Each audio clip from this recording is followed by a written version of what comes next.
The NBA season is over, but the offseason is only getting started. I want to talk about the fallout of the NBA Finals. Kevin Durant being traded, and if he stayed to the end, well, I got a fun game we can all play together.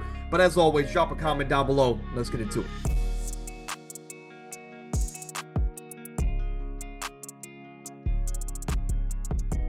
Congratulations to the Oklahoma City Thunder and the fans out there as you won your first NBA title in franchise history.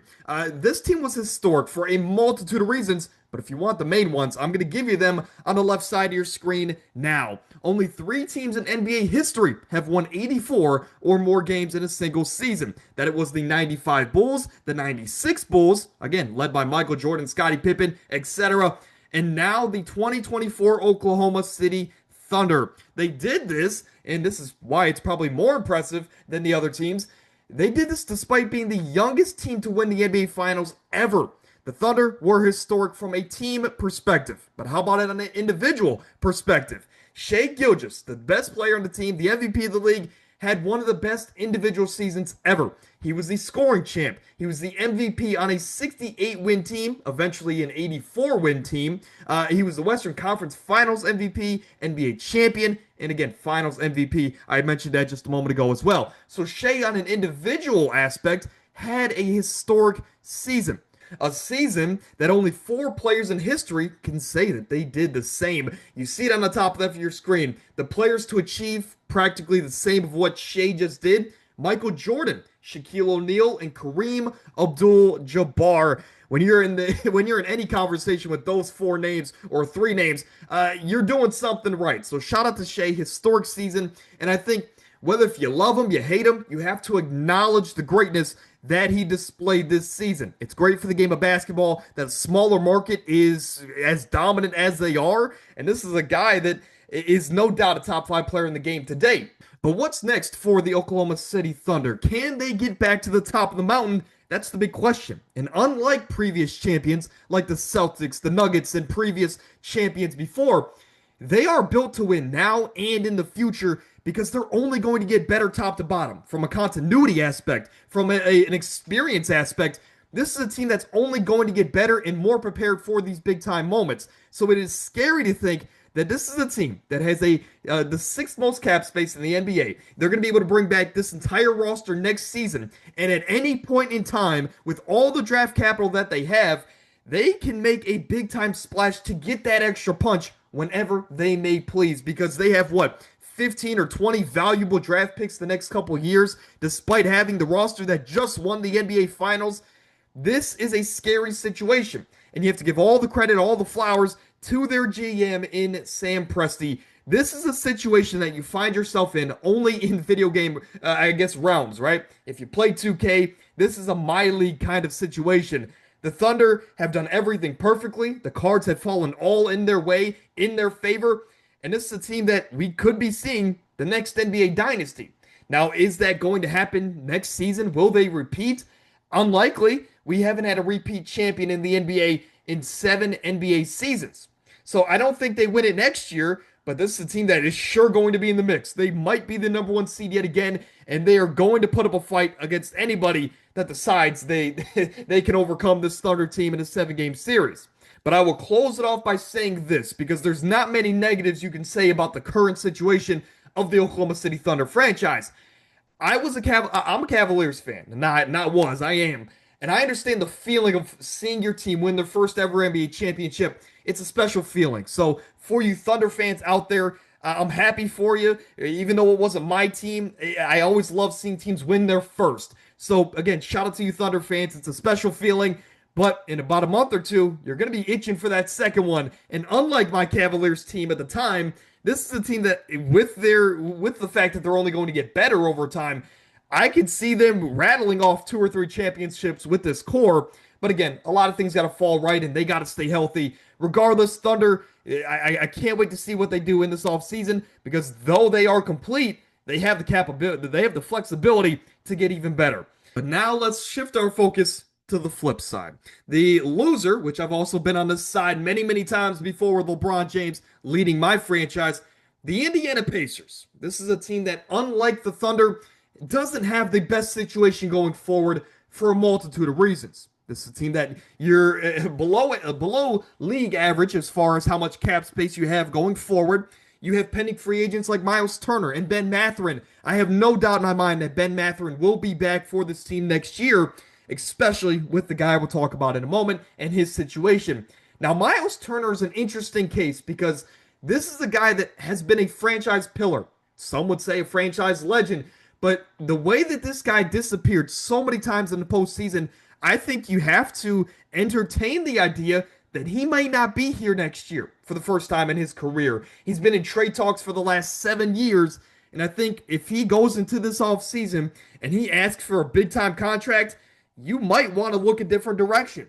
Now, I'm a big Miles Turner fan. On paper, he provides you everything that you want. Elite spacing, great shot blocking ability. There we go.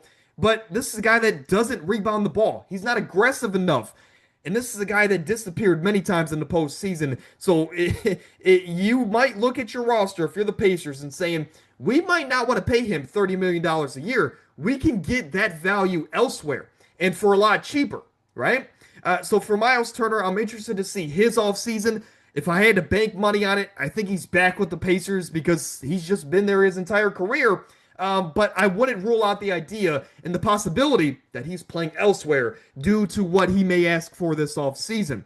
Now, unlike the Thunder, like I mentioned, this Pacers team has a lot of hurdles to get over going forward. Pascal Siakam, this is the guy that is over 30 years old. He played tremendously in this postseason run, and he was Superman on some nights for this team, but he's only getting older. And logically and historically, players are eventually going to digress unless your name is LeBron James. So by the time that Tyrese Halliburton is back in this lineup, Pascal might not be the same.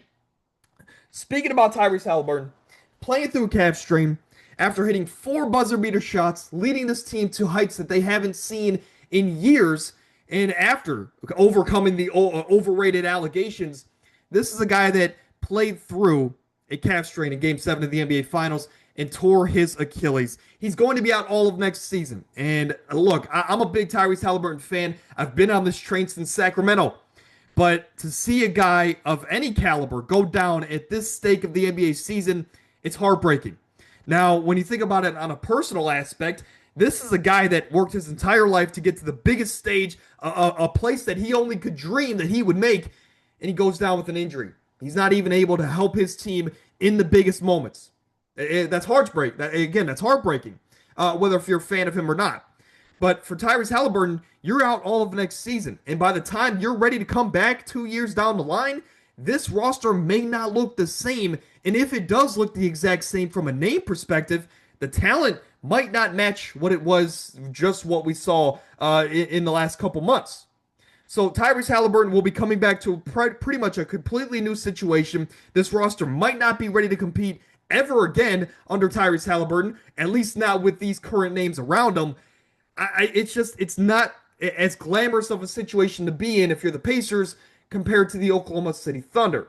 Now, the Pacers have the opportunity to next year, maybe if you move off Miles Turner in a signing trade, maybe if you go out there and get another name, maybe you can retool this roster where it's still young and it's still talented enough so when Halliburton does come back 2 years down the line, you're ready to go, plug and play. This is the guy that is not necessarily a score-first player anyway, so it's a plug-and-play situation, and you're ready to get back at the top of the mountain.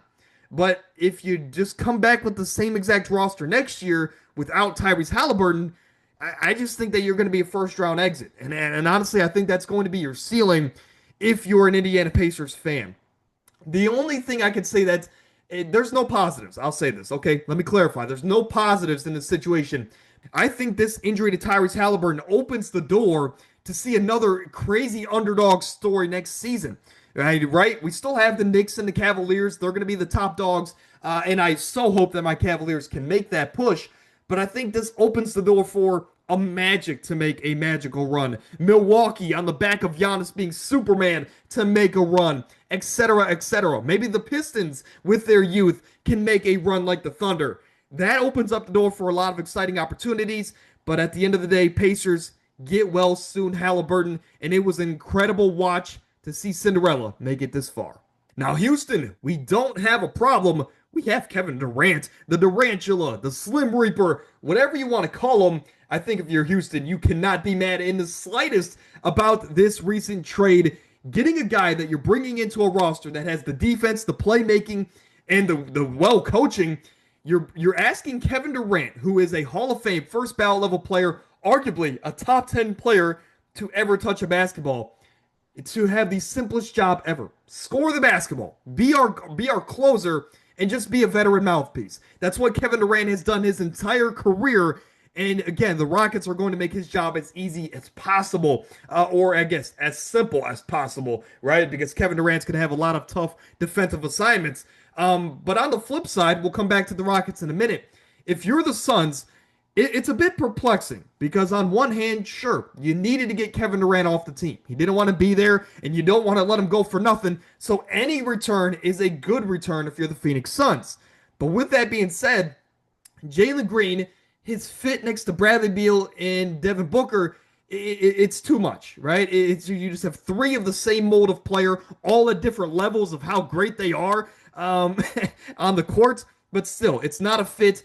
And we'll come back to their grade in a moment. You get Dillon Brooks. I like the Dillon Brooks fit because if he's on your team, you like him. If he's not, you hate him. And he is definitely a Mikal Bridges kind of a mold, which fits so nicely next to Devin Booker when they made their trip to the finals years ago. You get your own first-round pick back if you're the Phoenix Suns, which is needed because you sucked last year, and 5 second-round picks, which is whatever. Hopefully you can hit on one of those and they can become a reliable rotation piece.